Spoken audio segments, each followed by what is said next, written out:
Hey, what up everybody? This is Stevie Breach coming to you today, and in this video we're going to be talking a little bit about TNA wrestling. It's almost to the point of, what's the point? Who really cares anymore? But I think there are people out there that really do care about TNA. Anytime that I ever put up a TNA video that's not 100% positive, I always find that a whole bunch of commenters will comment on the video saying that I suck and I don't know anything about the product. Well, this is your chance. I'm opening up the floor to you. Please leave me any comments right now to tell me anything that is positive about what is going on in TNA right now. Because honestly, I'm sure that everybody out there is well aware of the spoilers. I try to stay as far away from them as possible, but I did notice that TNA goes through a whole lot of changes shortly after Bound for Glory, and this is sort of a weird show that's coming up in 2 weeks because we don't really have a main event. We only really have 2 matches named, and TNA has done this in the past. I believe, I can't remember exactly what show it was, but I do remember that there was a pay-per-view that was, I want to say it was within the last 2 years, and there wasn't one match named going into the last Impact before Bound for Glory. I can remember which one that was, but I remember that I jokingly put up a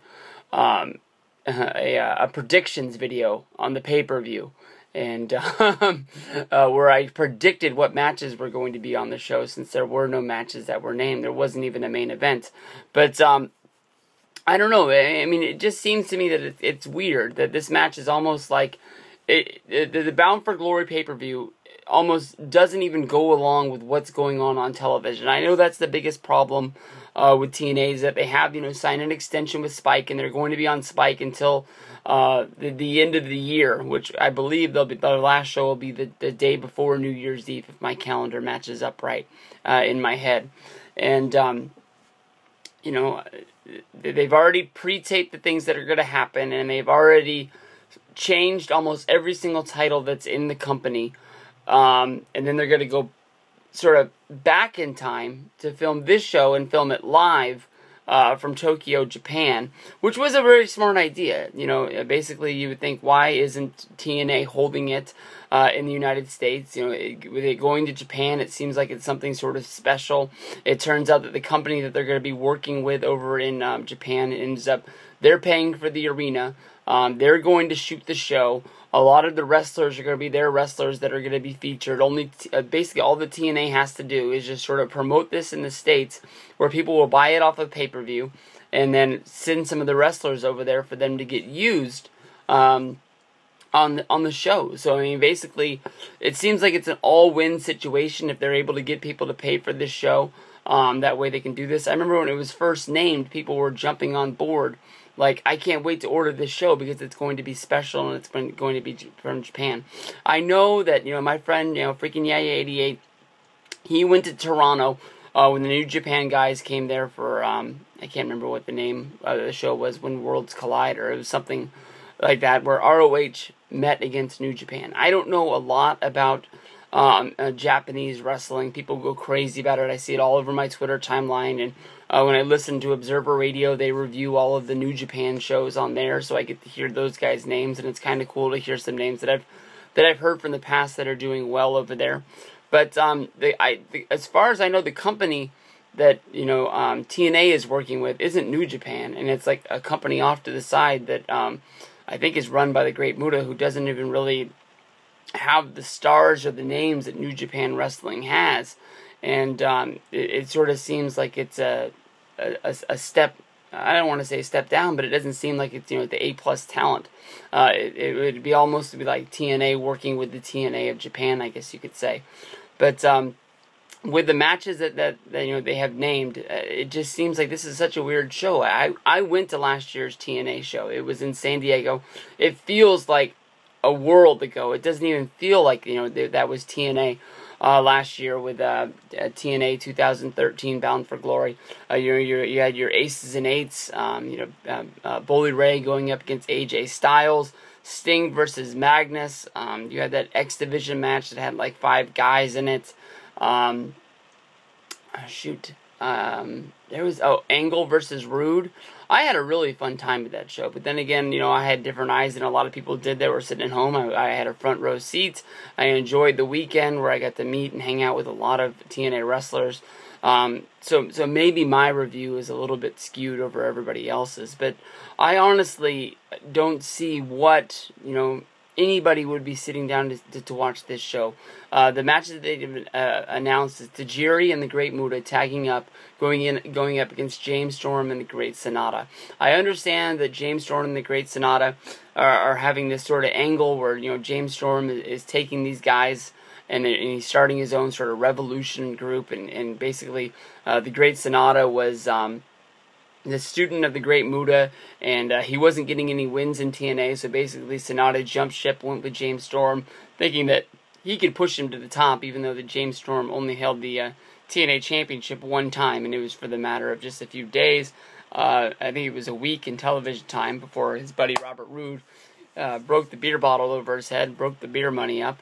Why can't beer money just reunite, man? And then he started his, long title reign. James Storm is the guy that matters in TNA. He's at the top of the card. He's one of my favorite guys there. But I don't know. I don't really see the appeal in that match that much. And then also you have the X Division match, which is Samoa Joe going up against Kaz Hayashi, formerly of WCW. And then also Low-Ki is going to be in that match. And Samoa Joe and Low-Ki, as far as I know, they've always been able to deliver. We've seen these guys wrestle on a few shows as of late. They've really been pushing the X Division. Samoa Joe, I don't think he's ever going to matter like he did in 2005 and 2006. But he is one of the biggest stars that TNA has. I'm sure everybody knows that Samoa Joe, at the last set of tapings, he wasn't able to compete, so TNA had him relinquish the X Division Championship, which I guess was held up, and I think Low-Ki ends up becoming the X Division Champion. But now, even though that's filmed for the future, now we have to go to the show, which is 2 weeks on Sunday, and Samoa Joe is going to come out the X Division Champion, and he's actually going to wrestle the match, even though he's injured. He says he's going to be able to game up and make sure that he's able to have a match because he feels like he has TNA on his back. There's stories out there. If you go to the Impact website, it's basically saying that Bobby Lashley is going to be on this show because there's going to be a title match. But then you have the company that is basically setting up Bound for Glory. They're tweeting out that Bobby Lashley isn't booked for the show and he's not going to be there. So it's sort of like a counteracting thing going back and forth. But I don't see what the appeal is for this show as of right now. I think this could be one of the worst bought pay-per-views, not only of TNA, but all of, wrestling. Definitely one of the worst for this year. I think that Lockdown and what was it? What's the first show today? Is it Genesis was the TNA show, but they have a show that's on earlier in the year that's still a pay-per-view. Both of those shows that were on pay-per-view had a better flow, had a better card than this. Bound for Glory, which is sort of unfairly called TNA's WrestleMania. I don't think they've ever came out and said this is a WrestleMania. I think they have came out in the past and said that this is the biggest show of the year. Even though for some reason in my head, Slammiversary is the show that always feels like it's the biggest show of the year. I always feel like Slammiversary would be what their WrestleMania was instead of like being their SummerSlam. I have no word. I know that a few people are booked for this show. I remember back at Slammiversary this year, they said that Team 3D was going to be put into the TNA Hall of Fame. I don't know if at that time, they hadn't planned on going to Japan for the show, so maybe they felt like doing one of those sort of banquet dinners that they did last year for Kurt Angle.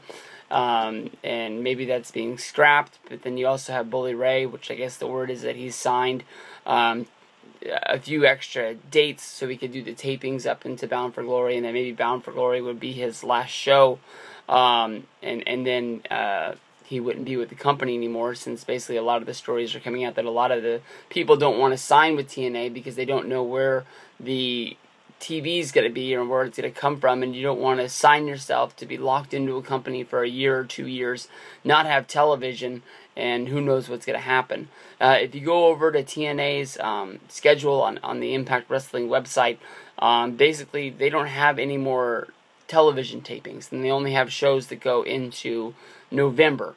If this show is going to continue all the way into December, where are these shows going to come from? Some people are saying that basically TNA is just going to wave the white flag. They're going to ride off into the sunset basically after Bound for Glory.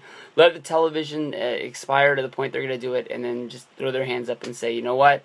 We couldn't get a TV deal. It's over. It's done with. And you know, basically wave goodbye to everybody and say, see you later. Some people are saying that they're just going to be able to clip together best of shows. But honestly, in my opinion, you know, best of shows are good when you look back on them, you know, after a few years. I've got some WCW shows that were basically, they would use the Christmas week as, you know, sort of just saying this was the best of this year. And those shows are fun to go back on it and watch, like the best of Nitro or the best of Thunder, whatever those were. But honestly, I don't see what the appeal of watching the best of TNA for a whole month of trying to get down to the deal and find out where these guys are going to go, if they're going to go to WGN, if they're going to go to that cable network that I've never heard of, or, you know, where they're going to end up. I wish the best for TNA. I mean, if there's only WWE, there's only Ring of Honor, and I guess PWG, but they only work maybe 1 month, or 1 weekend a month pretty much. WWE is going to be the only guy in town, and I've seen sometimes where I've never think they've actually looked at TNA like they were a real competition. But if you look back in the past when WWE was running alone before TNA came, like if you look at 2001, 2002, the product wasn't that great. It was like they didn't have anything pushing them. Who knows what would have happened if TNA would have got better and actually would have put some fire underneath WWE. I don't know what they could have really done to make it 100% better. But if you look at the shows as of late, some people have fun watching Raw. A lot of people are trying to grit their teeth and find a way to get through it. But wrestling needs to get better. I mean, I'm not saying that I'm going to stop watching, but I think we've got a good group of people right now. And if something happened, like with the WCW closure, where basically, I can't remember exactly what the numbers were, but like I'm making these up. But let's say, you know, 10 million people watched Raw and 4 million people watched Nitro. You would think that if Nitro stopped airing on television, next week 14 million people would watch Raw because it's wrestling and you're going to watch it. Well, Raw maintained their 10 million. These 4 million people, gone. Who knows where they went? Maybe there was a mistake in the Nielsen ratings or something like that. But I don't want to see that happen to wrestling again. So I don't think Bound for Glory is the answer by stacking this card and sending everybody to Japan. I don't think it's going to change anything. But honestly, by looking at it, I don't see how this really helps TNA at all. I know that their main focus is getting that TV deal, but they need to get their shit together, pretty much.